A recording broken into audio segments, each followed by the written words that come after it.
اللہ تعالیٰ نے صحابہ کرام کے ایمان کو معیار بنا دیا۔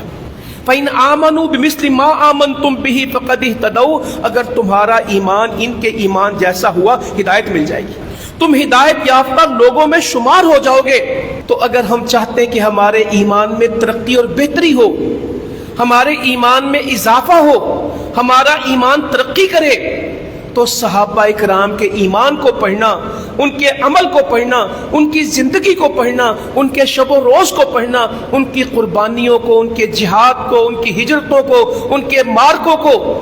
اس کو قریب سے سیرت صحابہ میری زندگی کا مضمون ہو۔ میں حدیثوں سے نکال کے سیدنا ابو بکر صدیق کو پڑھوں رضی اللہ تعالیٰ عنہ، میں سیدنا عمر فاروق کو پڑھوں رضی اللہ تعالیٰ عنہ، میں مکہ میں صحابہ میں